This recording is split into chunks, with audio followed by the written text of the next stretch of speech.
Fala, devs! Felipe Brito aqui. Estamos na nossa sexta aula sobre .NET MAUI e a gente vai falar um pouquinho sobre navegação de página. É um assunto mais legal que eu gosto do .NET MAUI porque ele é bem simples de implementar. O que é que a gente vai fazer nesse vídeo? A gente tem uma tela ali, que é a tela de home que a gente fez. A gente vai fazer um evento para quando o cara clicar nesse botãozinho aqui de registrar, ele acesse uma outra tela, que é a tela de registro, né, que a gente fez. Não está bem parecido com esse aqui não, tá? Foi uma imagem que eu peguei. Mas antes da gente fazer esse processo de navegação, deixa eu explicar para vocês aqui como é que funciona esse processo por detrás dos panos, tá bom? A gente tem uma classe dentro do .NET MAUI que é uma classe chamada Shell. Essa classe ela é responsável por fazer, sim, todo esse processo de navegação. E essa navegação ela é feita através de URI.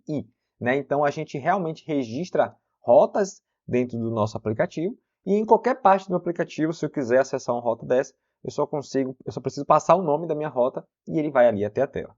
Então, como é que funciona, Nath? Se eu quiser acessar aqui da tela de início para a tela de cadastro, por exemplo, eu iria registrar essa rota. A gente vai fazer isso daqui a pouco, tá? Então, eu estou botando aqui o nome da minha rota e qual é a classe ali que a gente vai estar acessando.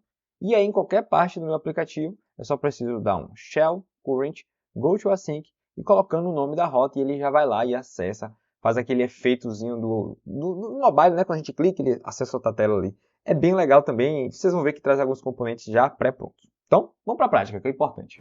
Bom, vamos lá. Eu estou aqui já com o Visual Studio aberto, esse aqui é o projeto que a gente vem trabalhando. Lembra que eu falei sobre a classe Shell? Essa classe Shell ela fica dentro dessa outra classe aqui, que é a classe do app Shell. Deixa eu ver se eu consigo dar um zoom aqui para vocês verem. Essa classezinha aqui. Ó. Então, vamos acessar ela aqui. Vocês vão observar que ela está herdando aqui a classe Shell. Então, eu vou criar um método aqui dentro para a gente poder fazer aquela ideia lá dos registros de rotas. Como eu tenho duas telas aqui, duas views no meu projeto, que é de cadastro e home, eu vou registrar uma rota para cada. Então, eu vou criar um método abaixo aqui, vou dar um public static void initializer route. A gente vai inicializar nossas rotas. E esse método eu vou colocar para chamar aqui em cima mesmo, antes de inicializar meus componentes. E agora a gente vai fazer o registro das nossas rotas. Então eu vou dar aqui um routing.register. É bem simples isso, route. E aqui eu vou botar o nome da minha rota, cadastro. Então eu vou botar aqui o nome da minha rota, cadastro. E vou definir qual é a tela que ele vai estar acessando. Type over. Vou chamar aqui basicamente essa classe aqui, ó, do cadastro view. Vou até copiar aqui e colar aqui. Ele vai pedir para importar. Beleza. E vou fazer a mesma coisa para a minha tela de home. Vamos botar aqui home. Acabei misturando um pouquinho aqui inglês e português, mas não tem muito problema não. Então, home view. Registrei as minhas duas rotas. O que é que eu vou fazer agora? Eu vou colocar o evento lá na minha tela de home. Então, vou acessar aqui a tela de home. A gente tem um botão aqui de registrar lá embaixo. Deixa eu pesquisar aqui, ó. Registrar. A gente vai dar um name para ele, né? Vamos deixar ele assim sem nome não. Então, vou botar aqui name, register.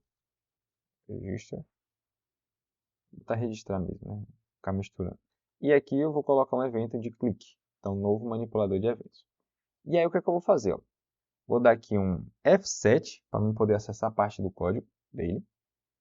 E aqui eu vou colocar o await. Estou falando muito e aqui, né? Shell, current, exatamente como eu mostrei lá no slide, né? Go to async, passando o nome da minha rota que eu quero acessar, cadastro. Pronto. Isso aqui já é suficiente, né, para a gente conseguir fazer esse acesso. Vocês veem que pouquíssima linha de código a gente registrou a rota e colocou para acessar. Vamos testar para ver se ele vai funcionar, né? Alguns centímetros depois. Beleza, ele carregou para mim aqui o aplicativo, né, que a gente fez. Então, quando eu clicar aqui agora no botão de registrar, ele tem que acessar outra tela. Então, funcionou legal. E o que eu acho mais legal dele é que ele já coloca todos esses componentes aqui de uma forma automatizada para a gente, tá? Então, a gente já está conseguindo tanto acessar a tela, quanto voltar ali para a tela anterior. Vamos brincar um pouquinho mais aqui, eu vou mostrar para vocês ainda nesse vídeo como é que a gente faz para poder passar parâmetros, né, de uma tela para outra. Então, eu vou fazer uma regra aqui para ele passar o nome da rota que eu quero acessar depois de ele acessar essa tela. Né? Vocês vão entender aqui, ó. Vamos fazer aqui agora. Vou pausar aqui o projeto. Como a gente está tratando cada rota dessa com uma URI, a gente consegue passar parâmetros realmente como se fosse ali uma URL. Então, eu consigo utilizar aqui a expressão do interrogação e dizer qual é o parâmetro que eu vou estar passando. Então, eu vou passar um parâmetro chamado route e o valor que eu vou passar vai ser igual a home. Beleza? Então, eu estou enviando esse valor aqui para essa tela de cadastro. Como é que eu pego esse valor na tela de cadastro? Vamos vir aqui na tela de cadastro Eu vou colocar uma propriedade aqui em cima, que eu vou chamar de query property. Eu vou dizer para qual variável que tem na minha tela, o valor dessa propriedade vai. Então eu vou dizer aqui o seguinte, ó, name of, vou criar aqui uma propriedade aqui embaixo, vou dar aqui um public string route get set. Beleza? Então ele vai passar a propriedade route. E um outro parâmetro que ele pede aqui, ó, é qual o query ID, ou seja, qual é o nome do parâmetro exatamente como eu estou passando, né? Então, se eu estiver passando aqui com o nome route, ou se eu estiver botando aqui routes, esse nome que está aqui, ó, eu preciso pegar exatamente como ele está e colocar aqui. Ou seja, o meu método queryProperty vai pegar o valor dessa propriedade e colocar aqui dentro. Se por acaso tivesse mais propriedades, era só dar um Ctrl D aqui nessa linha e colocar aqui qual é a outra propriedade. Tipo route 2, um exemplo, né? Se tivesse alguma outra propriedade a mais aqui. Geralmente a gente faz isso aqui para poder passar um ID.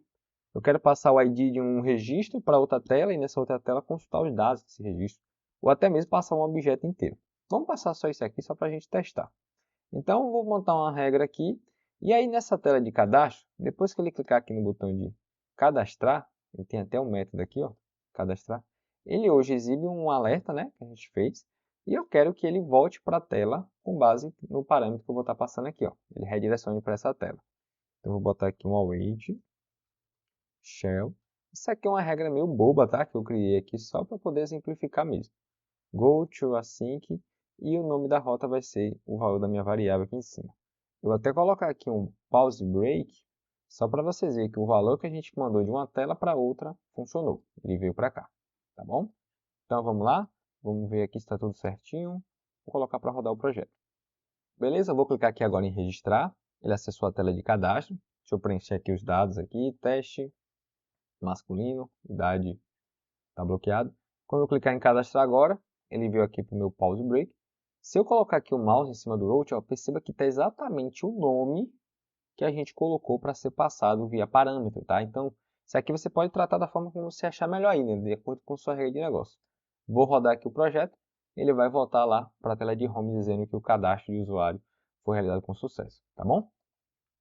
Bom, pessoal, é isso, tá? Eu trouxe uma parte bem básica aqui relacionada ao processo de navegação. Vocês vão ver que à medida que a gente for evoluindo no curso, eu vou trazer mais coisas aqui de navegação, como a injeção de dependência. A gente vai criar uma interface para poder ficar responsável por isso. Aí vai ficar muito mais profissional o nosso código. Mas nesse momento, isso aqui já é suficiente. Beleza, galera? Então, até a próxima aula.